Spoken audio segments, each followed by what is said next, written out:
Bueno, pues vamos a continuar ya concluyendo en la recta final de la jornada que estamos celebrando para entrar con el tema, con el fenómeno de la ocupación ilegal de inmuebles, para entrarnos en los aspectos sustantivos y en los aspectos procesales. Es un fenómeno relativamente reciente en España. Lo cierto es que ha sufrido un fuerte incremento, el de la ocupación, en los últimos 10 años. Un fuerte incremento que ha hecho que, de alguna forma, esté muy presente en la sociedad y vamos a pasar a ver la situación. Desde luego ha creado una gran alarma social y convivencial incluso allí en esos sitios donde se ha venido produciendo. Pone de manifiesto, desde luego, un mal endémico en nuestro ordenamiento jurídico y en nuestro sistema político, que es la ausencia de vivienda social. La respuesta de nuestro ordenamiento jurídico contempla muchos aspectos, aparte del propio de asuntos penales, temas civiles, pero tiene también en consideración si se constituye, si se trata de morada o no se trata de morada, si tiene la situación de vulnerabilidad el propio ocupante, el propio ocupa, si el titular es un gran tenedor o es persona física o jurídica, una serie de variables que hace que nuestro ordenamiento jurídico tenga una serie de respuestas distintas que le hacen, desde luego, disperso y poco claro. Ha sido calificado en multitud de ocasiones como excesivamente garantista de los derechos de los ocupantes, ha sido clasificado como excesivamente judicializador nuestro sistema. Lo cierto es que ha puesto enfrente al ocupante y al ocupado, y los poderes públicos han pasado a un segundo plano, generando un problema entre distintos particulares. En nuestra comunidad autónoma, en Castilla y León, tiene una posición intermedia en cuanto a la incidencia numérica del fenómeno ocupa, pero lo cierto es que tiene un peso importante debido a la alarma social creada cuando se produce, a los conflictos convivenciales a los que hacíamos alusión, y a que el fuerte incremento que se ha producido en los últimos años, dando además unos índices que, aun siendo moderados el conjunto de nuestro país, sin embargo siguen siendo muy altos para el entorno de la Unión Europea. Para hablar de estos temas y de otros más, tenemos presentes a dos ponentes que vamos a alterar el orden de la intervención, y en primer lugar intervendrá Matilde Cuena Casas, que es catedrática de Derecho Civil de la Universidad Complutense de Madrid, vicepresidente de la Fundación Hay Derecho, una fundación muy activa y con propuestas muy comprometidas en muchos temas que son muy controvertidos, pero además, evidentemente, es autora de muchas monografías, de artículos de revistas especializadas. Su intervención en investigación es muy importante, hasta el punto de que ha intervenido en proyectos de investigación sobre endeudamiento privado, sobre los fintech, temas muy novedosos y que, desde luego, no hay duda que la presentan como una persona valiente ante esta situación, de situaciones nuevas de las que hay muy poco escrito y que ella se ha iniciado en el estudio. Un aspecto importante, aparte de investigar también en otras universidades, en la Universidad de Harvard en intervención, en la Universidad de Perugia en Italia, pero una faceta muy importante es la del desarrollo de tareas legislativas, donde ha intervenido haciendo preparación de propuestas, etcétera, para distintos textos legales y, concretamente, de forma muy importante, en la ley concursal, en el texto refundido de la ley concursal. Es decir, nos puede dar una visión muy precisa y de un contenido muy interesante en todo esto que tratamos de la ocupación. Bueno, Matilde, te dejamos con tu presentación. Bien, pues muchísimas gracias por tu amable presentación. Un placer para mí estar aquí en esta tierra maravillosa como es Valladolid, que me encanta esta ciudad. Y bueno, en este foro tan ilustre, con tantos ponentes maravillosos a los que pues es un placer coincidir con ellos. Gracias, Miguel Hermosa, por la invitación y un placer. Bueno, espero que mi ponencia sea de su interés. Yo creo que cuando hablo de ocupación ilegal en el marco en el que estoy ahora dirigiendo un proyecto de investigación en materia de vivienda sobre esta cuestión, en el marco, hablar de ocupación ilegal cuando se está hablando de una ley por el derecho a la vivienda a alguien le puede llamar la atención, ¿no? Decir, cómo tratamos de la ocupación ilegal. Y es que, claro, después de ver esta ley, uno se plantea una pregunta horrible. ¿Se ha convertido la ocupación de inmuebles en un instrumento para garantizar el derecho a la vivienda? La pregunta es horrible, encubre una barbaridad jurídica. ¿Cómo es posible que algo ilegal se utilice para dar cobertura o el Estado pueda estarlo utilizando para dar cobertura a este derecho a la vivienda? Porque realmente hablar de ocupaciones ilegales no tiene mayor interés, es como si nos ponemos a hablar de asesinatos. Pues hay delitos, ¿verdad? El problema no es que haya ocupaciones ilegales.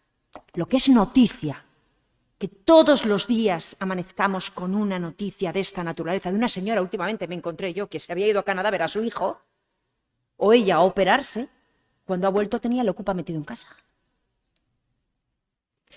Claro, lo que es dramático, lo que es noticia, lo que merece ser estudiado y analizado es por qué un propietario tarda de media 18 meses en sacar a ese ocupa de la casa, y estoy tirando bajo. ¿Por qué un propietario se tiene que ver obligado a pagarle los suministros al ocupa porque de lo contrario se le castiga con coacciones? ¿Por qué un policía puede verse acusado de allanamiento de morada cuando trata de expulsar a un ocupa que resulta que ha convertido el inmueble en morada y se ve protegido por la inviolabilidad del domicilio? ¿Por qué tenemos ese concepto amplio de domicilio que protege incluso al poseedor ilegítimo? Claro, eso tiene mucho que ver con la necesidad de que necesitemos una resolución judicial, ¿verdad?, para poder expulsar al ocupa. Esa resolución judicial, con el atasco judicial generalizado que tenemos, pues nos tarda algo que el ocupa lo sabe. Y además lo dice en los medios. Yo no paro de ver entrevistas al ocupa cuando le están, que dice que me sé la ley, que me sé la ley. Claro, me sé la ley, porque él está ahí, porque la ley le deja. Es triste, es dramático, pero es que esa es nuestra realidad. Aunque sea políticamente incorrecto decirlo, yo suelo ser bastante políticamente incorrecta porque me gusta dar en los problemas, no darle vueltas al problema. Yo intento ir al fondo del problema, aunque a nadie le guste escucharlo, ¿no? Claro, cuando resulta que encuentro una resolución judicial favorable, me encuentro con que me va a costar ejecutarla, porque me van a suspender el desahucio. Porque resulta que ahora ya el legislador ha decidido que va a equiparar dos situaciones que son muy distintas, que es el señor al que yo le dejé el inmueble, el que llaman el inquiocupa, ¿no?, al que yo le elegí como parte contratante y me deja de pagar y por tanto le tengo que expulsar, me lo ha equiparado el legislador con el que entra con violencia en un inmueble sin, por supuesto, consentimiento de su titular. Este cambio cualitativo es brutal, es escandaloso, aunque no es general, pero la ley por el derecho a la vivienda nos va a poner unos requisitos de procedibilidad para expulsar a estas personas que se equiparan tanto en personas que son inquiocupas, perdónenme la terminología, para que nos entendamos, con el ocupa. Claro, ocupa, ¿qué es? Técnicamente es aquel sujeto que entra sin consentimiento en el inmueble. Lo puede hacer con o sin violencia, pero entra sin consentimiento. No es un precarista, y esto desde el punto de vista procesal tiene sus consecuencias, porque teóricamente, aunque sabemos que en la práctica no ha sido así, teóricamente para expulsar a un ocupa no puedo irme a la acción de desahucio por precario, ¿vale? Teniendo en cuenta, como veremos luego, el concepto que ha utilizado la reforma de 2018 de la Ley de Enjuiciamiento Civil respecto a precarista. Por lo tanto, el hecho de que tengamos estas limitaciones a la hora de provocar el desalojo, pues lo que hace es que haya un incentivo legal a la ocupación. El ocupa se sabe ilegal sabe que hace lo que no debe hacer, pero lo que tiene absolutamente claro es, como decía el otro día una ocupa en la televisión, a mí que me eche el juez. Lo sabía divinamente. Es lo que le digo siempre a mis alumnos. Digo, a ver si os sabéis el civil como se lo saben los delincuentes. Porque realmente eso es así. Por lo tanto, hay una serie de vías que vamos a explorar aquí, la vía civil, la vía penal para expulsar a un ocupa, pero son alternativas y quizás ahí tenemos un problema. Porque si yo me voy por la vía penal, pues no puedo empezar la vía civil. Y si por principio de intervención mínima o por como el juez ve que la vía penal pues, puede encontrar que el hecho no entra dentro del ilícito penal, pues el propietario tiene que volver a partir de cero e iniciar la vía civil. Por tal razón, uno de los aspectos clave y que veremos en esta sesión, y diremos, ¿qué hay que hacer? ¿Vía penal o civil? ¿Qué interesa más? ¿Vale? Porque todos tenemos que tener en cuenta que si hay sobreseimiento penal, tenemos que volver a iniciar el camino civil desde cero, ¿vale? Porque no podemos. Pues bien, esta es una cuestión que se podría, insisto, es una propuesta que se podría modificar, es decir, que se pudieran iniciar ambas vías. Bien, otra cuestión, otro aspecto importante que voy a tratar. ¿Se ha justificado estas medidas legislativas a las que voy a hacer mención en el derecho a la vivienda? Y la pregunta es, la lanzo. ¿Puedo limitar el derecho de propiedad de otro particular con base en el derecho a la vivienda? ¿Me obligan los tratados internacionales, la Convención Europea de Derechos Humanos, como se ha alegado, como excusa, a adoptar medidas que limiten los desalojos de los vulnerables con base en su derecho a la vivienda? Lanzo esta cuestión a la que me voy a referir también. Lo dicho es que tal y como tenemos esta foto, porque esta es la realidad que tenemos encima de la mesa es esta, absolutamente propietarios desesperados que se encuentran con que el ocupa les hace trompetilla porque dice conozco la ley me ampara, la ley me protege, todo poseedor está protegido, así lo dice el artículo 446 del Código Civil y el que quiera expulsarme tendrá que recabar el auxilio. Entre tanto, aquí haciendo caja todo el mundo. Un 35% han subido las empresas de alarmas. Las compañías de seguros ya dan como cobertura, no sé si ustedes lo oyen por la radio, pero yo constantemente, todas las compañías de seguros te dan cobertura para frente a la ocupación. Tenemos empresas que están facturando una media de 2.000 a 3.500 euros al margen de la ley para desalojar al ocupa. Es decir, es el fracaso clarísimo del Estado de Derecho. La gente no recurre a los tribunales, el sistema no me da una respuesta, acudo a estas empresas antiocupación.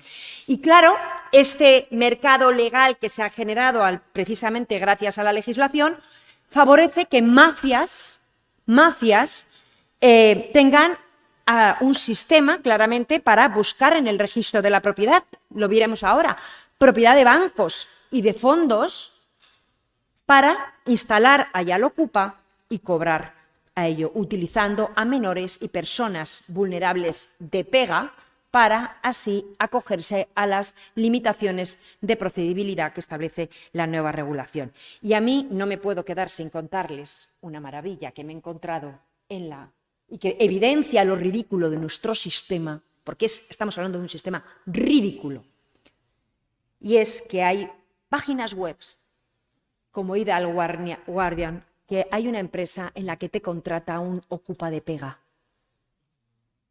Es decir, extranjeros que tienen casas en España, cuando vuelven a sus países, meten a un ocupa de mentira. Un ocupa de mentira al que le dan alojamiento para evitar que les ocupen a ellos la casa. Así está la situación en España. Bien. ¿Qué defensa tiene el ocupa? Nosotros ahora nos estamos manejando con unas cifras que se dice que van disminuyendo. Los datos no son nada reveladores, porque tenemos un montón de gente que ya no denuncia. un montón de gente que es víctima de la ocupación, propietarios que son víctimas de la ocupación y que ya no denuncian. Y empezamos con que la Ley 12/2023, fíjense lo que dice en su exposición de motivos, que yo me quedé verdaderamente impactada, cuando dice que uno de los objetivos de la ley es impedir desalojos forzosos arbitrarios. Impresionante. Impedir desalojos forzosos arbitrarios y que se centren en las personas sin hogar, erradicando el fenómeno del sinhogarismo. Claro, evidentemente yo comprenderán que soy totalmente partidaria de que se le den una solución social a las personas sin hogar. Solución que deben necesariamente dar los poderes públicos, y a mí me encanta pagar mis impuestos y que mis impuestos vayan a que los poderes públicos cubran esta necesidad imperiosa de vivienda de personas vulnerables. Son ellos los que lo tienen que hacer. Pero cuando una exposición de motivos te dice desalojos forzosos arbitrarios, si es forzoso, no es arbitrario. Porque si es forzoso, es conforme a la ley. Que el propio legislador reconozca en la exposición de motivos que el desalojo conforme a la ley puede ser arbitrario, nos da la pista de cuál es la finalidad claramente de esta ley, que es una finalidad electoral y populista, porque no ataca el problema, sino que lo acrecienta. Pero lo que sí, al margen de la reprochabilidad penal al que aludirá mi compañera, sí que quiero aludir a dos fallos graves del sistema y propuestas de solución. En primer lugar, creo, a mi juicio, que un ocupante ilegal no puede acogerse a la inviolabilidad del domicilio. De hecho, la propuesta del Partido Popular, proposición de ley que se ha planteado desde el Senado, que no saldrá a la luz, evidentemente, por las mayorías con las que contamos en el Congreso de los Diputados, pues evidentemente no, el concepto amplio de morada, al que luego se referirá mi compañera, no puede albergar ni servir para que los ocupantes ilegales puedan evitar ese desalojo policial que se está imponiendo en todos los países de nuestro entorno. Y sobre todo lo que quiero centrarme básicamente es en la famosa ley Desahucio Exprés, que en el año 2018 introdujo modificaciones en el artículo 251.4 del Código de la Ley de Enjuiciamiento Civil, favoreciendo la implantación de medidas cautelares. Por lo general, el problema que tenemos en la tutela civil es la duración de los procedimientos y la inexistencia de medidas cautelares eficaces. Esta ley iba bien orientada, esta reforma iba bien orientada porque permitía una medida cautelar en la cual pues se permitía. Aquí tenemos el esquema del procedimiento, en el cual se le daba un plazo de 5 días para que el ocupa pudiera aportar un título legítimo, y si no, se procedía al desalojo con independencia de que luego el procedimiento continuara. Pues bien, ¿qué está sucediendo aquí? Esta regulación, esta medida cautelar, solamente se podía utilizar cuando no la podían utilizar las personas jurídicas.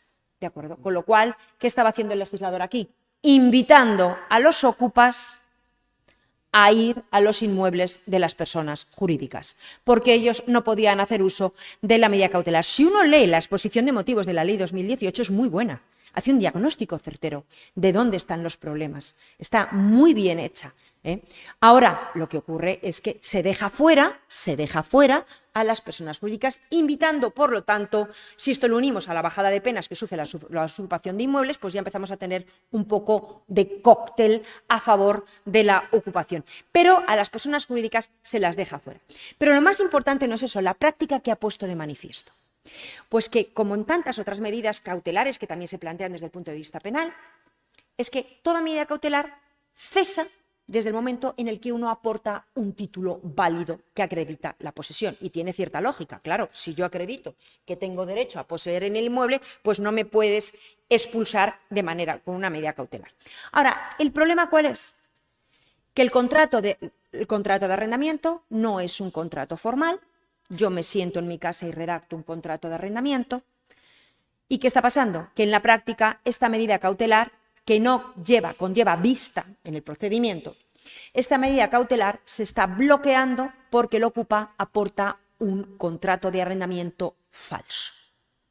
al aportar el contrato de arrendamiento falso, evidentemente el juez ya tiene dudas lógicas, por otro lado, porque tiene dudas y desestima esa medida cautelar. Con lo cual volvemos a la casilla de salida. Ya tenemos que esperar a que termine el procedimiento para poder desalojar al ocupa, cosa que es lo que el ocupa quiere, porque el ocupa tiene muy claro que su ocupación es ilegal, pero él sabe que puede contar con un tiempo de uso de la vivienda de manera prácticamente gratuita. Por eso yo he defendido una medida que es bastante polémica, aunque bueno, creo que hay varias entidades que me la compran. Lo publiqué en un blog, en un post en el blog Hay Derecho, donde dije que había una medida que es modificar el requisito de forma del contrato de arrendamiento.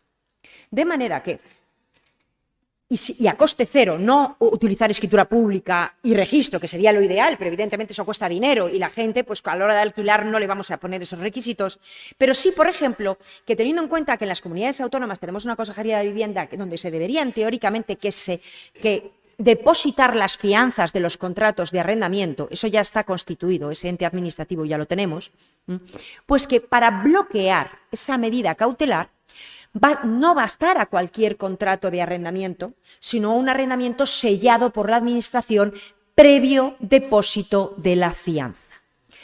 Evidentemente no es una solución 10, porque un funcionario no va a dar fe de que eso es verdad, pero sí que es cierto que ya no me vale cualquier cosa, no me vale cualquier contrato para bloquear esa medida cautelar. Claro, a mí se me ha alegado en contra de esta medida que dejaría fuera yo del mercado de arrendamiento a muchos inquilinos que están en el mercado, en la economía sumergida.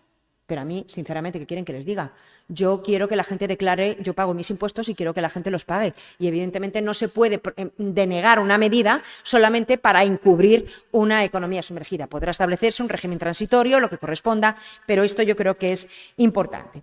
Y luego, por último, aparte de eso, aparte de no voy a meterme en las suspensiones del desalojo, porque ya lo he visto en la mesa anterior, que de manera muy brillante y teniendo en cuenta la equiparación que se ha hecho en la legislación entre inquiocupa y el ocupa, ya se ha hablado de las limitaciones que pone la ley por el derecho a la vivienda al desalojo, toda la carga de procedibilidad que tiene el propietario, sobre todo el gran tenedor, para poder expulsar, cosa que se encuentra también en caso de ocupación ilegal. Pero sí quería hacer una brevísima mención, porque ya creo que voy un poco mal de tiempo, ¿no? Sí, ya, pues sí puedes. Una brevísima, perdón, es que no me cunde nada. Una brevísima mención al tema de los tratados internacionales y la Convención Europea de Derechos Humanos en esta materia y el problema que se ha dicho, es decir, nos obliga, nos lo han dicho, eso yo lo he leído y lo he escuchado, nos obliga a nivel internacional a tomar estas medidas porque el Comité BESC, etcétera, exige esto. Cuidado, la Convención Europea, el derecho a la vivienda no está ni mencionado en la Convención Europea de Derechos Humanos. Se menciona el derecho de propiedad y lo que sí se trata en el artículo 8 es la inviolabilidad del domicilio. Eso sí que sí. Y por la vía de la inviolabilidad del domicilio, pues lo que se ha dicho es que tiene que haber un criterio de proporcionalidad y ponderación de intereses en juego cuando tú vas a expulsar a una persona de su domicilio. Pero que quede muy clara una cuestión, porque se está utilizando esto de forma, en mi opinión, injustificada. Y es que la Convención de Derechos Humanos, igual que el derecho a la vivienda, no, es un derecho de estructura vertical. Yo lo reclamo a los poderes públicos. No tiene estructura horizontal. Yo no puedo limitar tu derecho de propiedad con base en mi derecho a la vivienda, porque es un principio de política social económica en nuestra Constitución y es reclamar a los poderes públicos que hagan una política de vivienda que garantice mi derecho a la vivienda. Pero yo no puedo limitar de la mano de la función social, ni siquiera, el derecho de propiedad con base en el derecho a la vivienda de otro, porque el ejercicio del derecho a la vivienda, insisto, es vertical. Y la Convención Europea de Derechos Humanos atiende y se ha pronunciado sobre esta cuestión en casos en los que eran viviendas de titularidad pública ocupadas, no viviendas privadas, entre particulares. Con lo cual, aquí, de hecho, hay resoluciones ya del Tribunal Europeo de Derechos Humanos donde incluso sanciona a Estados diciendo que no pueden demorar en exceso y lesionar el derecho de propiedad al demorar en exceso el desalojo del ocupa. Por tanto, los tratados internacionales tienen esta estructura, insisto, este derecho a la vivienda, esa estructura vertical. Se insiste en la horizontalidad aquí en España por esa vía de la que yo discrepo y, sobre todo, lo que creo ya, concluyo ya, dejándole a mi compañera, es que nosotros no tenemos un problema con la ocupación ilegal, nosotros tenemos un problema con la legislación, que está incentivando el legislador y que está ganando tiempo poniendo requisitos de procedibilidad para desalojar, para cuando él no puede cumplir esa función que le encomienda la Constitución de satisfacer ese derecho a la vivienda, no la puede cumplir y la está descargando sobre el propietario privado. Y lo peor de todo es que la ciudadanía está normalizando una situación que no es, sin duda alguna, en absoluto normal. Muchas gracias.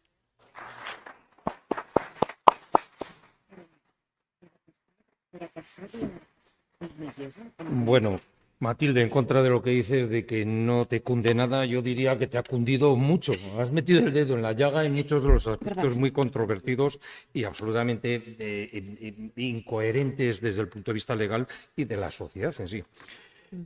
Pasamos a la siguiente ponente, que es Rosa Mari Peris Vidal. La presentación con los siguientes puntos. Sí. No, sí, muy bien.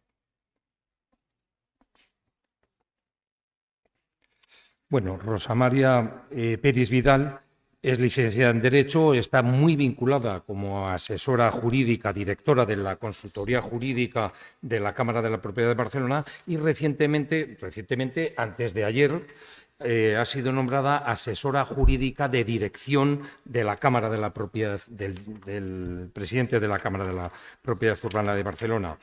En esta condición ha intervenido, evidentemente, como ponente en muchísimos congresos inmobiliarios, incluso también a través del Colegio de Abogados de Barcelona. Ha redactado diferentes artículos, ha sido ponente en muchas jornadas relativas a propiedad horizontal, arrendamientos urbanos, a derecho inmobiliario y ha intervenido en muchos seminarios. Es decir, su posición respecto de este tema es, desde el punto de vista profesional, no hay duda, la otorga unas credenciales estupendas y sobre todo cuando lo ejerce en Barcelona. Precisamente es uno de los puntos muy calientes de este conflicto en nuestro territorio. Pues bueno, cuando quieras, Rosa María. Muchas gracias. ¿Se oye bien? Sí, perfecto. Bueno, en primer lugar, muchísimas gracias al Consejo General de las Cámaras de la Propiedad Urbana de Castilla y León y a Miguel Hermosa por su recibimiento. Estoy encantada de estar en Valladolid, una ciudad, por cierto, muy bonita. Yo voy a dar una ponencia sobre la ocupación ilegal, quizás complementando la que ha dado Matilde, porque también voy a hablar de los antecedentes y una de las causas de esta ocupación ilegal. Hay un informe que se ha elaborado por la sociedad Property Rights Alliance que determina que la garantía del derecho de la propiedad en España es menor que en el resto de Europa. Menor que en Francia, menor que en Italia y menor que en Alemania. Claramente sitúa a España en la zona baja de la clasificación de la media. ¿Pero por qué? La realidad de los hechos es que España tiene un grave problema con la vivienda, porque la Administración no ha dinamizado el mercado protegido, es decir, no ha hecho viviendas protegidas para albergar a las personas con vulnerabilidad económica. Lo que está haciendo es trasladar esa responsabilidad a la propiedad privada, además considerando como si todos los propietarios fuesen grandes fondos, que no lo son, porque la mayoría, ustedes saben que la mayoría de la propiedad aquí en España, casi el 80%, es propiedad privada de pequeños propietarios. Se está trasladando, decía, a los particulares esta responsabilidad que ya viene en el artículo 47 de la Constitución española. Lo que ocurre es que el legislador creo que se olvida de la segunda parte de este artículo. Cuando dice el artículo 47 que todos los españoles tienen derecho a una vivienda digna y derecho a disfrutar de una vivienda digna y adecuada, es correcto, pero también dice que los poderes públicos promoverán las condiciones necesarias y establecerán las normas pertinentes para hacer efectivo este derecho. Y esto es de lo que se está olvidando el legislador. No existe ninguna norma en la Constitución española que dé amparo a las ocupaciones ilegales, ni una. Vamos a dar unos datos. De enero a noviembre del año 2023, las distintas administraciones públicas españolas destinan 671 millones de euros a la construcción de edificios residenciales protegidos. 671 millones de euros. En una ciudad como es Viena, que está rondando los 2 millones de habitantes, el presupuesto para el año 2023 fue de 600 millones, casi el mismo. 300 eran para hacer vivienda nueva protegida y 300 para rehabilitar las ya existentes en el mercado. ¿Por qué? Porque Viena se ha propuesto tener el mayor parque público de viviendas. De hecho, el 62% de la población en Viena vive en viviendas protegidas. Y en este contexto de escasez de la vivienda asequible es donde situamos a parte del problema de la ocupación ilegal. Y digo parte porque obviamente está la ocupación delincuencial, que no tiene nada que ver con el hecho de la falta de vivienda protegida. Este fenómeno en España, que por cierto en el extranjero dicen que es el paraíso España de las ocupaciones, ya sea porque procesalmente tardamos tanto o porque el legislador en connivencia muchas veces, es decir, con las leyes laxas que hay, permite esta ocupación ilegal, pero la verdad es que constituye uno de los mayores quebraderos de cabeza. ¿Qué ocurre? Que en toda España existe un clamor social para que esto se regule, en toda España, pero para que se tomen medidas para erradicarla, porque también existe otro artículo, que es el 33 de la Constitución española, que es el que habla de la propiedad privada, y el artículo 17 de la Carta Europea de Derechos Fundamentales de la Unión Europea, que es el que determina que toda persona tiene derecho a disfrutar de la propiedad, pero además, cuando es expropiada, tiene derecho a una justa indemnización por su pérdida. Y eso no se da aquí. ¿Cuál es el problema? Que una vez que los ocupas acceden a la vivienda, resulta muy difícil echarlos. Cuando constituyen o se constituyen, y ellos ya lo saben, en morada, es decir, cuando no es una ocupación temporal ni puntual, sino que ya es morada, entonces entramos en un proceso de penitencia procesal que puede llegar más allá, yo diría, de los 20 meses. Pero además es que se dan otras situaciones verdaderamente surrealistas, como por ejemplo, casos en los que el propietario es detenido por tratar de recuperar su vivienda al margen de la ley, está claro.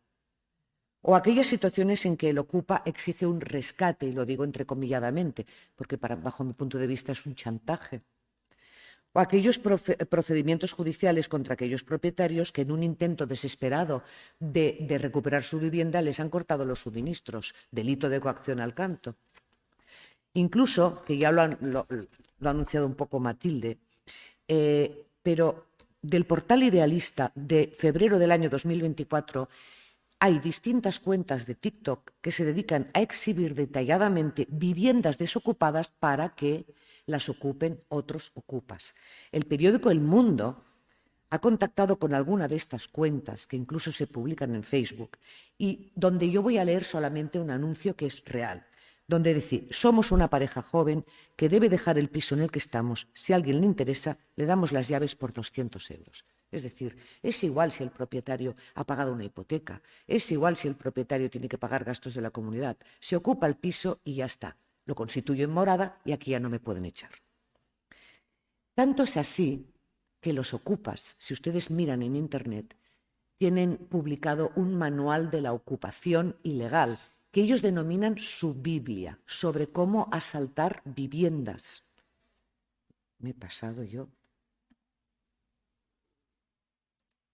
Manual de la ocupación. Bien, este manual, lo voy a decir muy rápidamente, pero, por ejemplo, se basa en recopilar toda la información del inmueble. Estas personas van a los registros, van al catastro, miran quién es el titular de la vivienda, miran si hace mucho tiempo que vive o que no vive. Luego vigilan, la vigilancia. Una vez elegido el inmueble se traza un plan, miran incluso las cámaras, localizan las cámaras de televisión si existen en las calles, el sentido incluso del tráfico por si tienen que escapar. La entrada es el asalto, pero además lo que dice este manual es que se requiere un set de ocupación. da la risa. Es decir, sed de ocupación implica una silla, una mesa. ¿Por qué? Porque así ellos determinan que ya no es una ocupación temporal, sino que es morada. Y como es morada, la policía ya no puede actuar sin una orden judicial. El cambio de cerradura, cambian las cerraduras, es la manera de demostrar que llevan allí más de 48 horas, que luego hablaremos de estas 48 horas de dónde salen.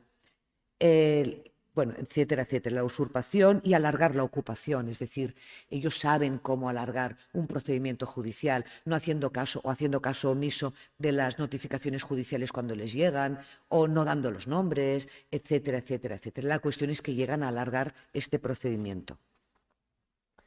Con la redacción de la actual ley de enjuiciamiento civil, en relación con la ocupación ilegal, la policía solamente puede desalojar si se trata de un delito flagrante. Con relación a este último supuesto y la definición de este delito flagrante, mucho se ha oído hablar de las 48 horas.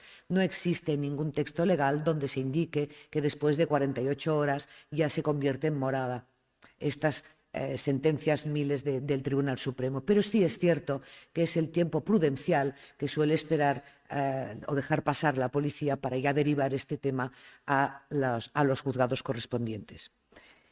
Es muy importante definir qué es un delito flagrante. El delito flagrante es aquel que se está cometiendo en aquel momento o que se acaba de cometer siempre y cuando no se rompa la cadena, es decir, que se acaba de cometer cuando se está persiguiendo al delincuente y este no se escapa, porque claro, obviamente si se escapa ya se ha roto esta cadena. Esto es un delito flagrante. Transcurrido este plazo entrecomilladamente de 48 horas, ya la policía no puede hacer nada y se tiene que empezar ya la penitencia procesal, penal o civil, ahora lo veremos. Decía que cuando surge la problemática es cuando se convierte en morada, porque ya necesitamos ir a un procedimiento judicial. Y para ello hay que distinguir muy bien entre lo que es el delito de usurpación, que es un delito contra el patrimonio, y el delito de allanamiento de morada, que es un delito contra la inviolabilidad del domicilio. El allanamiento de morada implica que aquel ocupa, valga la redundancia, ocupa o asalta una vivienda en la que alguien está residiendo, cosa que no sucede en el delito de usurpación, que es si tienes una vivienda que está desocupada y no sirve de morada, entonces se constituye el delito de usurpación.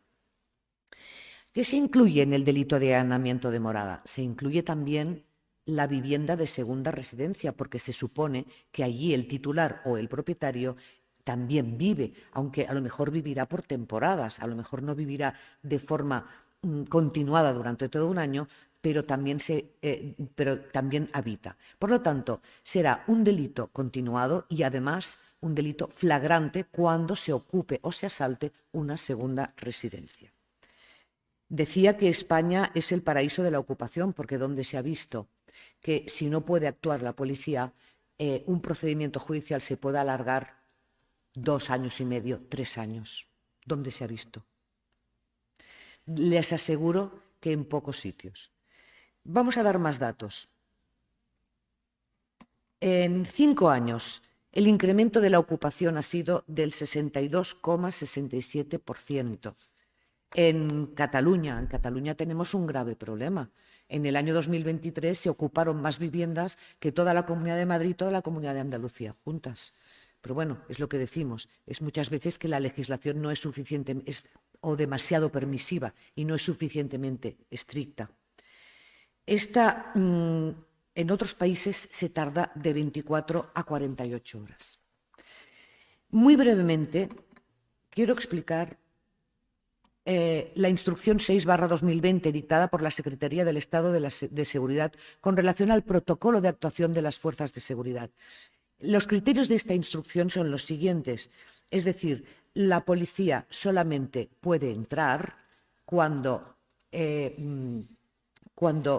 hay un allanamiento de morada en la vivienda que se está viviendo, cuando es una segunda residencia o antes de que hayan transcurrido estas 48 horas. El símil de las 48 horas implica el delito flagrante, nada más que eso, no es que sea 48 horas contadas una a una. Entonces, La Constitución regula 3 situaciones en las que se admite la entrada y el registro domiciliario. Una es con el consentimiento del titular, obviamente. La otra es con una resolución judicial y la otra en los supuestos de flagrante delito.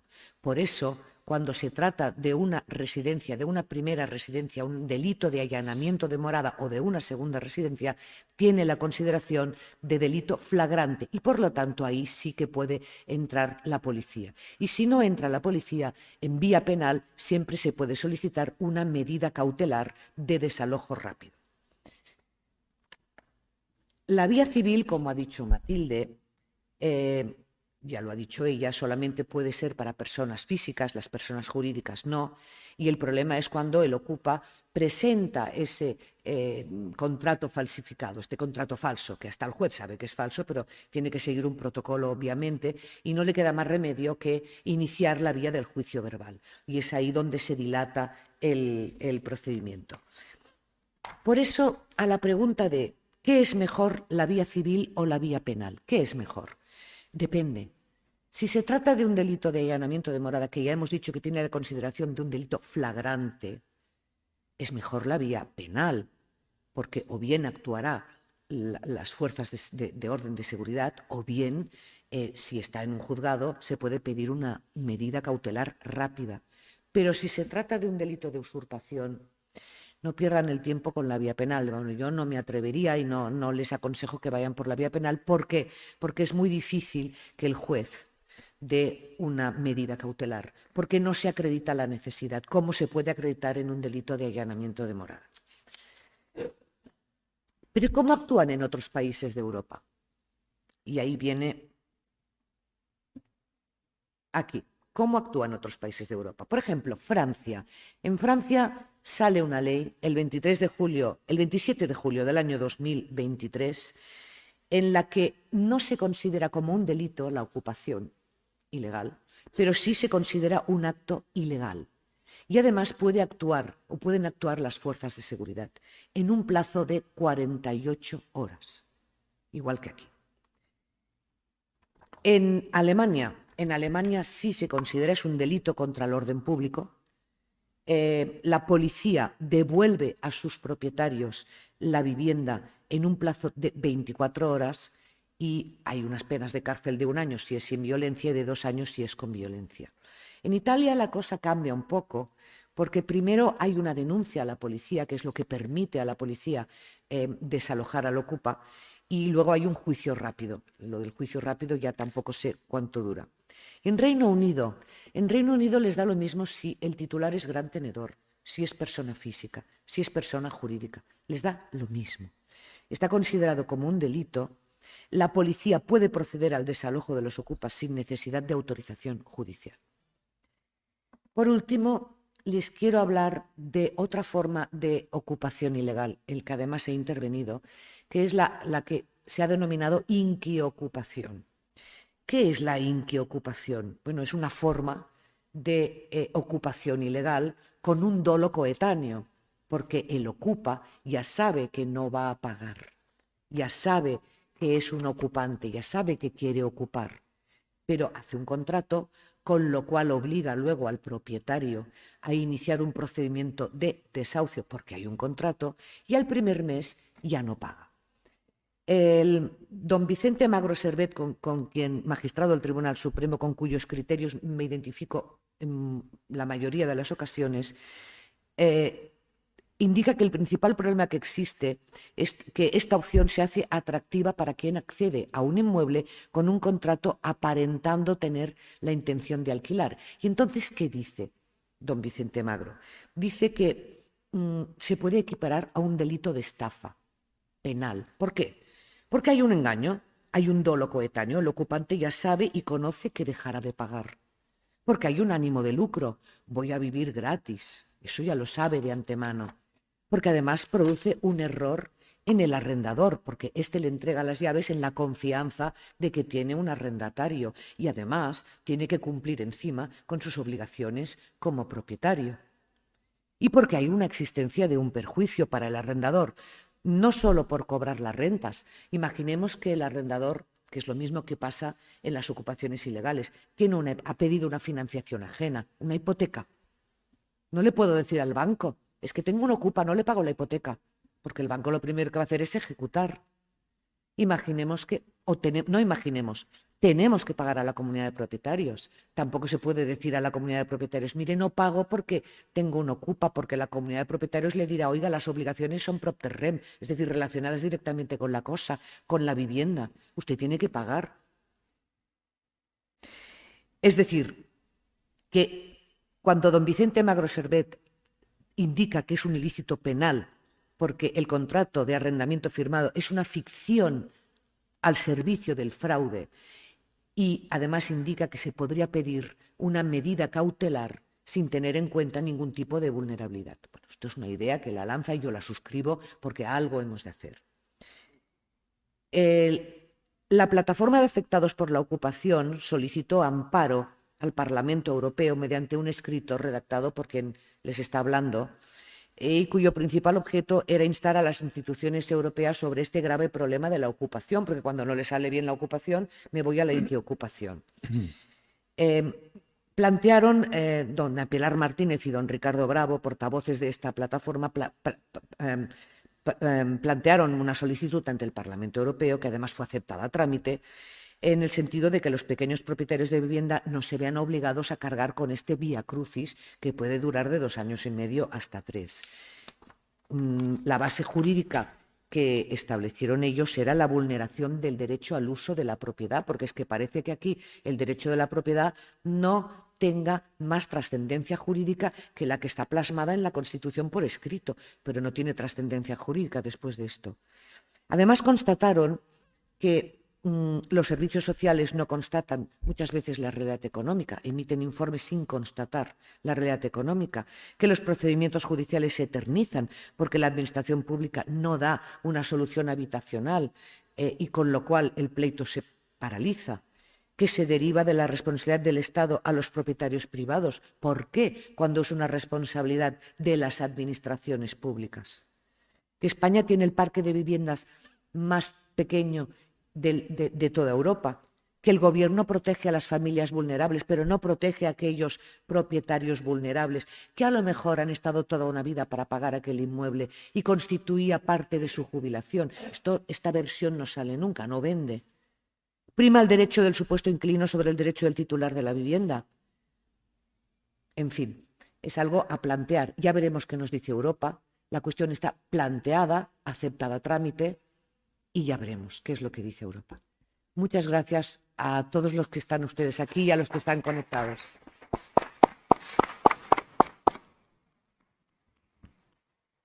Bueno, pues tras la intervención de las dos ponentes, Matilde Cuena y Rosa Mari Peris, bueno, si hay preguntas, interrogantes, etcétera, es el momento oportuno, porque desde luego desde su experiencia. Sí, dime, Manuel.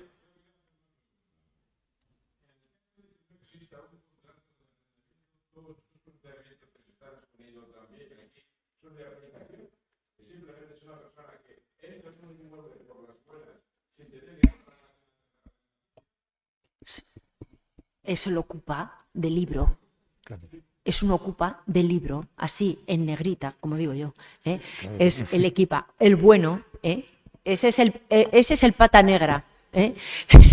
Ese es el pata negra.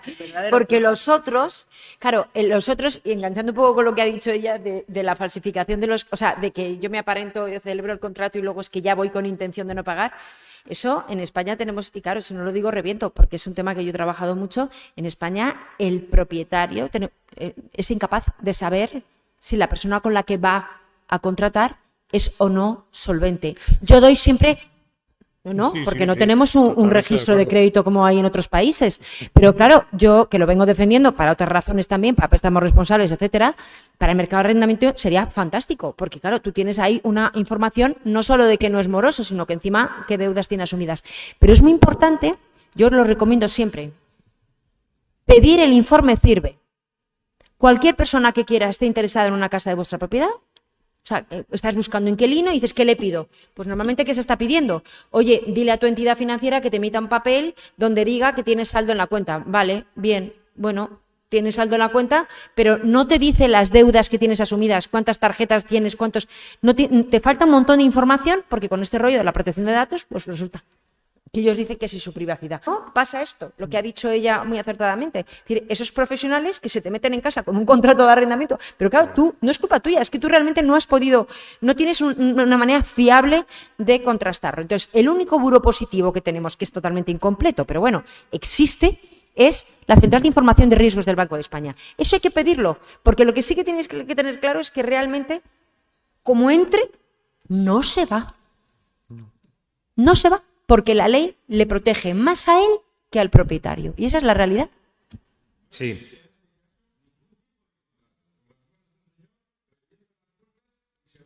A ese es al que protege la ley. Exacto, el problema es que si no lo cogen infraganti en aquel momento, bueno, puedo tener una alarma conectada con la policía y en aquel momento suena la alarma, la policía va y ya tenemos un delito infraganti.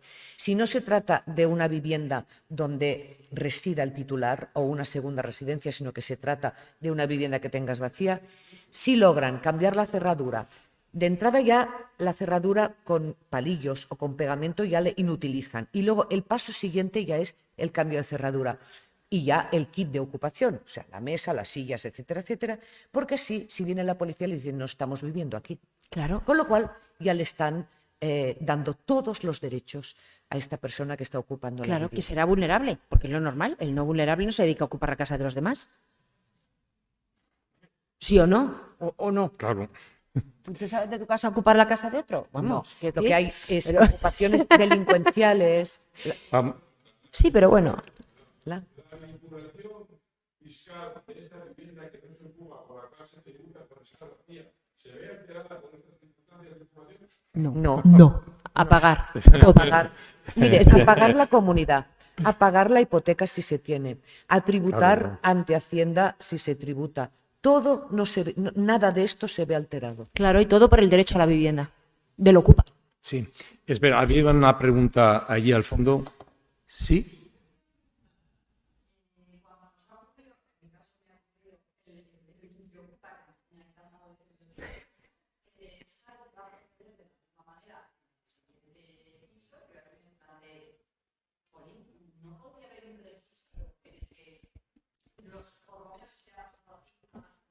Pues eso, como no tengas las redes sociales y lo pongas ahí en Twitter, en LinkedIn, claro. y te juegues una violación de protección de datos también, pero bueno, Protección de datos, pero lo que quiero decir es que se intentó, pero era un registro de sentencias firmes.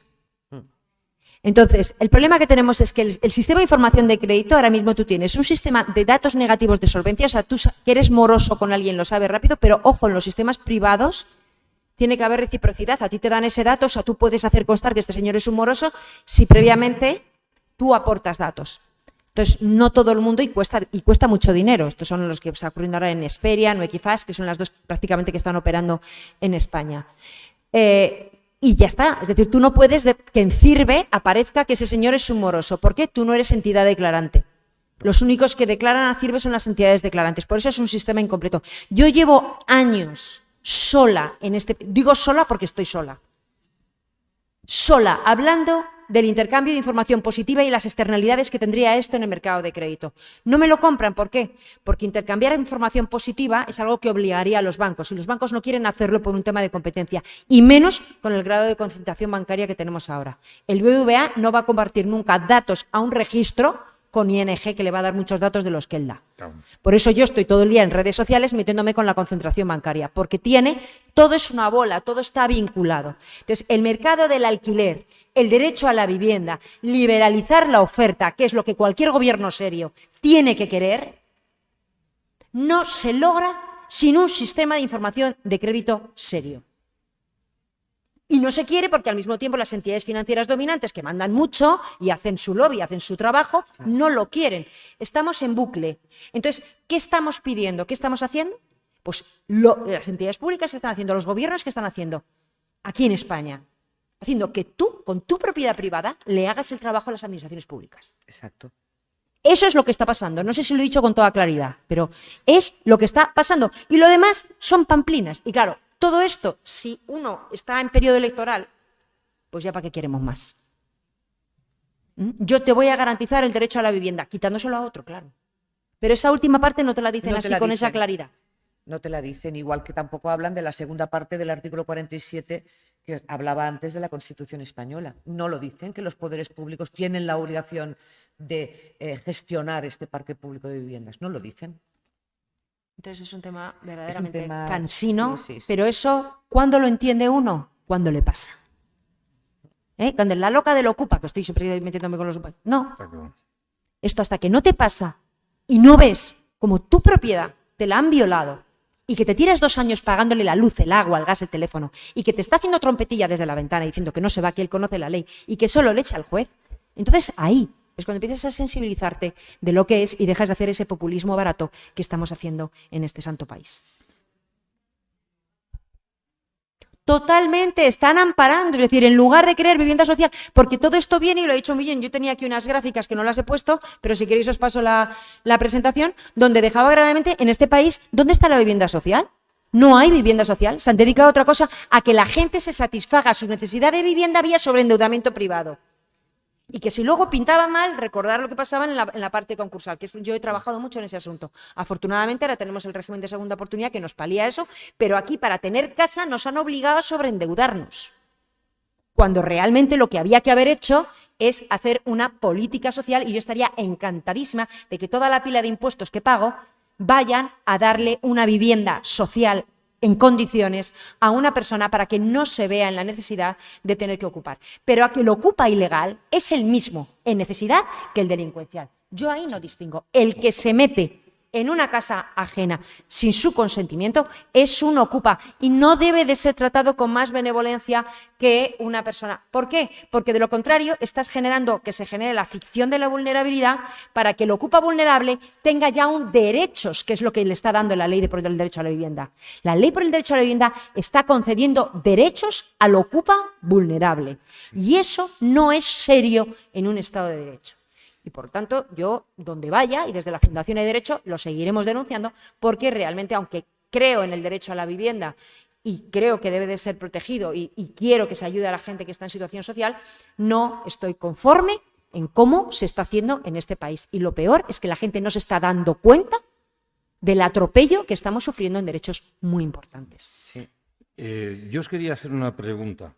Vamos a ver, esta situación que estáis describiendo y demás, ¿se vería mitigada, reducida, suavizada de alguna forma con instrucciones concretas de la Fiscalía o del Ministerio del Interior a las fuerzas de orden público respecto a la intervención, etcétera, ante estos supuestos? Ya hubo una instrucción en Baleares que dio sus frutos para evitar que las personas tuviesen que ir a un procedimiento penal y facultaba a los agentes de la autoridad para que pudieran entrar previa denuncia y acreditación de la titularidad actual de aquella persona.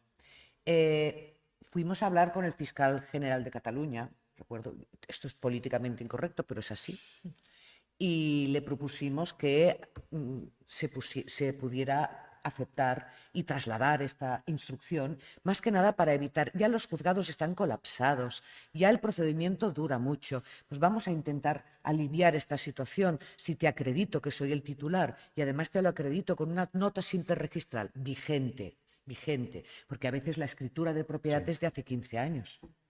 Y tú puedes haber vendido la vivienda, pero una nota registral vigente en 24 horas la tienes. Si te lo acredito, hombre, no me hagas ir a un procedimiento que me va a durar 2 años y medio. Pero el resultado está ahí. No. Las medidas cautelares no se las puede inventar un fiscal, Evidentemente, pero bueno, a lo mejor ese tipo de situaciones. Del panorama internacional que has planteado, me ha parecido entender que el único país donde la cuestión de los desahucios y desarrollo se sustancia en vía gubernativa y no jurídica es Gran Bretaña.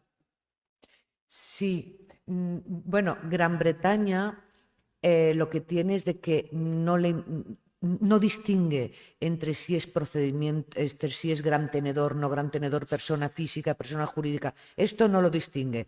Actúa la policía, administrativamente. Sí, sí. No tiene eco en la Europa continental. Francia. Sí, la bueno, última Francia reforma. con la ley Francia en de la julio última de reforma. 2023, Francia en la con la ley. Bueno. El título. Exhiba el ocupante qué título tiene. Y no tiene ninguno, pero vaya. O aporta el falso y ahí ya está. Por eso hay que cargárselo del falso. Claro. Que es que esa es la clave. Con un esa es. registro. Sí, sí, sí, sí, sí. Bueno, Yo soy muy insistente. vamos a dar por terminado, dado la hora, lo avanzado de la hora, y porque precisamente la directora general que lo va a clausurar nos va a anticipar también alguna novedad que incide en todo esto de lo que hemos hablado. Bueno, muchas gracias por la asistencia y por ya las, evidentemente, Muchas a las gracias. ponentes.